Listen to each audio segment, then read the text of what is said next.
Hi friends, ఈరోజు మనందరికీ తెలుసు జ్యేష్ఠ పౌర్ణమి సోమవారం రెండు కూడా కలిసి వచ్చాయి. అంటే దీనికి చాలా ప్రాధాన్యత ఉంది. మరి మీకు కనిపిస్తుంది ఇక్కడ నలుగురు దేవతల పూజ అంటే, అవునండి, నలుగురు దేవతల పూజ ఈరోజు కనుక చేస్తే మీరు అనుకున్నవి అనుకున్నట్లుగా జరుగుతాయి. మనము మానవ సహజం అనుకుంటాం, ఎన్నో అనుకుంటాం, అవి కాకపోతే మానసిక ఆందోళన, చిరాకు, పరాకులు చాలా ఎక్కువ అవుతుంటాయి. మరి ఇలాంటి మనకు ఒక చక్కటి అవకాశం వచ్చినప్పుడు ఆ రోజు చిన్నగా ఇలాంటి పూజ, నేను మిమ్మల్ని ఎక్కువగా ఖర్చు చేసి పెద్దగా అట్టహాసంగా పూజలు చేయమని చెప్పడం లేదు, చాలా చిన్నవి చేసుకుంటే మనకి రుణ విమోచనము, అప్పుల నుండి ఉపశమనమే కానివ్వండి, పాప పరిహారాలే కానివ్వండి, లక్ష్మీ కటాక్షం పొందడమే కానివ్వండి, పితృదోష శాంతి కలగడమే కానివ్వండి, ఇలాంటివి అన్నీ కూడా మనకు తప్పకుండా జరుగుతాయి. అంటే పూజ చేసిన వెంటనే కావాలని మాత్రం ఆశించకండి, తప్పకుండా మీకు మంచి జరుగుతుంది.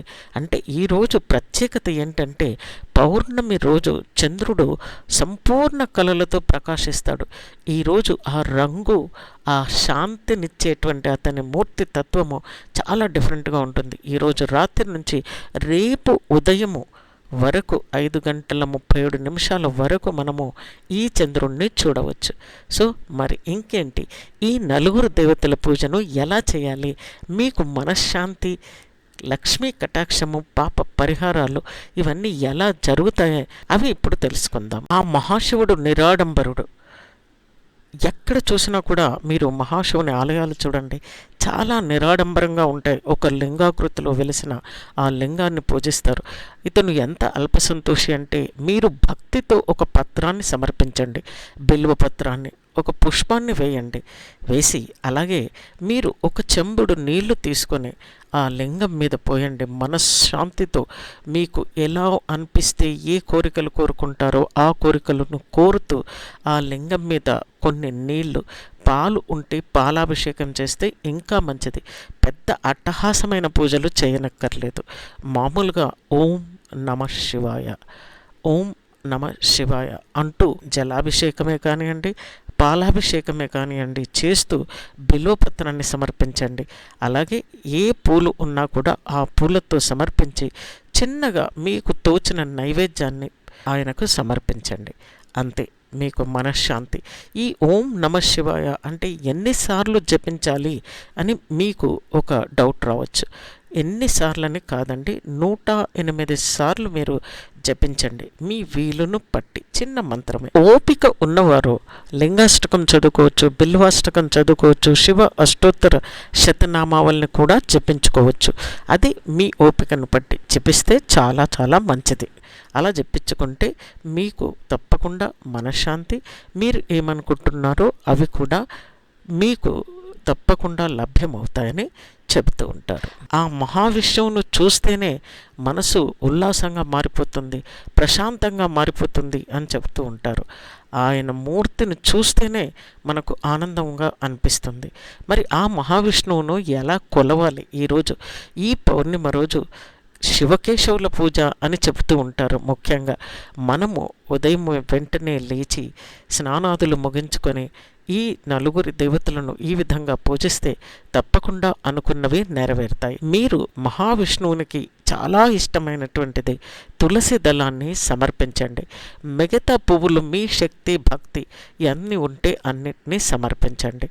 ఓం నమో భగవతే వాసుదేవాయ అని మీరు 108 సార్లు పఠించండి. ప్రశాంతంగా ఉండి పూజను చేసుకునండి. వీలు ఉన్నవాళ్ళు ఈరోజు సత్యనారాయణ స్వామి వ్రతం కూడా చేసుకోవచ్చు. తప్పనిసరి అని కాదు, వీలున్న వాళ్ళు తప్పకుండా చేసుకోవచ్చు. ఇలా విష్ణు సహస్రనామాలను కూడా జపించుకోవచ్చు. ఈరోజు విష్ణు అష్టోత్తర శతనామావళి, విష్ణు సహస్రనామాలను కూడా పఠించవచ్చు. అంటే మీకు వీలు కాని సమయంలో ఓం నమో భగవతే వాసుదేవాయ ఒక్క మంత్రాన్ని 108 సార్లు పఠించండి. మనస్ఫూర్తిగా కొలుచుకోండి, పూజ చేసుకోండి. ఇంకేముంది, మీ మనశ్శాంతి మీకు వచ్చేస్తుంది. లక్ష్మీదేవి అంటేనే కలకల.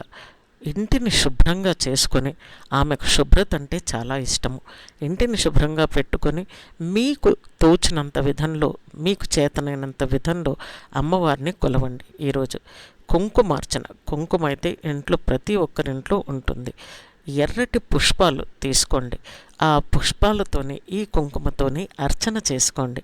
మనకు తెలుసు లక్ష్మీ అష్టోత్తర శతనామావళి ఉంటుంది, దాన్ని పఠించండి. లక్ష్మీ స్తోత్ర పఠనం కూడా చేసుకోండి. ఇంకా మీకు వీలు కాకపోతే చిన్నగా ఒకే ఒక మంత్రం, ఓం శ్రీ మహాలక్ష్మై నమః, ఓం శ్రీ మహాలక్ష్మై నమః అంటూ ఆ అమ్మవారిని కుంకుమలను 108 సార్లు చిన్నగా కుంకుమ వేస్తూ, అమ్మవారి పటమే కానివ్వండి, అమ్మవారి చిన్న విగ్రహమే కానివ్వండి, అది వెండిదే కానివ్వండి, ఇత్తడిదే కానివ్వండి, కాపర్దే కానివ్వండి, పెట్టుకుంటే అమ్మవారి మీద ఏమీ లేదు అనుకుంటే ఇంత పసుపుతో చేసుకొని ఒక అమ్మవారి రూపును చిన్నగా ఒక అమ్మవారి ఇది పసుపుతో చేసుకొని దాని మీద కూడా వేసుకొని మీరు కుంకుమార్చన చేసుకోవచ్చు. సో ఇలా చేసుకుంటే మనకు మీరు అనుకున్నవన్నీ జరగడానికి చాలా చాలా అవకాశాలు ఉంటాయి, తప్పకుండా జరుగుతాయి. చిన్న పూజ, ఖర్చు ఎక్కువగా చేసుకోవాల్సిన అవసరం లేదు. అమ్మవారికి చాలా ఇష్టమైన పరమాన్నము, బెల్లంతో చేసింది క్షీరాన్నము అంటారు, దాన్ని నైవేద్యంగా సమర్పించండి. అంతే, మీ మనశ్శాంతి ఎక్కడికి పోదు, మళ్ళీ మీ దగ్గరికే తిరిగి వస్తుంది. 4వ దేవుడు ఎవరు అని అనుకుంటున్నారు కదా, ఈ 4వ దేవుడు ఈరోజు పూజించాల్సిన దేవుడు ఆ ఆంజనేయ స్వామి, ఆ హనుమంతుడు. ఆ హనుమంతుణ్ణి మనం ఈరోజు పూజిస్తే మీకు చెప్పలేనంత బలము, ఆత్మవిశ్వాసము పెరిగి తప్పకుండా నేను ఈ పని చేయగలను అనేటువంటి శక్తి మీలోకి వస్తుంది. ముఖ్యంగా ఈరోజు ఆంజనేయ స్వామిని పూజించాలి అంటే ఆయనకు ఎంతో ఇష్టమైనటువంటి తమలపాకులను సమర్పించండి. మీ దగ్గర 108 తమలపాకులు ఉంటే ఒక మాలలాగా చేసి వేసుకోండి, లేదా అంటే ఎన్ని ఉంటే అన్ని వాటితోని అతన్ని పూజించండి. మీ దగ్గర ఉన్న పటంతోని ఆయనకు పూజ చేయండి. చాలా చిన్నగా, ఏదో అట్టహాసం చేయమని కాదు, ఒక్క చిన్న మంత్రం, ఓం హనుమతే నమః, ఓం హనుమతే నమః, ఓం హనుమతే నమః, ఇది 108 సార్లు పఠించండి. ఇలా చేస్తే తప్పకుండా అతను ప్రసన్నుడై మీకు మనశ్శాంతినే కానివ్వండి, అనుకున్న పనులు అనుకునేలాగా అయ్యే విధంగా కానివ్వండి చేస్తారు. మనకు దేవుడు చేయడం అంటే ఏంటండి, మనకు ఆ ధైర్యాన్ని ప్రసాదించి వాటిని చేసుకునేటువంటి శక్తిని ప్రసాదిస్తే అది దేవుడు చేసినట్టు కాదా? ఏదో అట్టహాసంగా పూజలు చేసి ఇది చేయమని నేను చెప్పడం లేదు.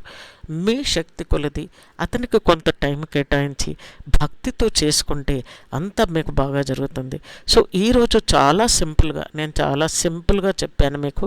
ఈ 4 పూజలను ఈ నలుగురికి కనుక కలిసి చేస్తే ఆరోగ్యం, ఐశ్వర్యం, శాంతి, మీరు అనుకున్న పనులు ఇంకా ఏమైనా కుంటుపడి ఉంటే అవి కూడా తప్పకుండా ముందుకు నడుస్తాయి, ముందుకు వెళతాయి. అంతే. మీరు ఓం నమః శివాయ, ఓం నమో వాసుదేవాయ, ఓం లక్ష్మై నమః, ఓం హనుమతే నమః, అంతా శుభమే జరుగుతుంది. ఇంకేంటి, మీకు ఇలాంటి కార్యక్రమం నచ్చితే చిన్నగా ఒక లైక్ చేసి మీ ఫ్రెండ్స్కి షేర్ చేయండి. మన ఛానల్కు సపోర్ట్ చేయండి. మంచి కంటెంటు, జెన్యూన్ కంటెంట్ నలుగురికి చేరుతుంది. నాకు కూడా ఇంకా ఉత్సాహంతో మరింత కంటెంట్ను మీకు అందించగలను. Thank you so much.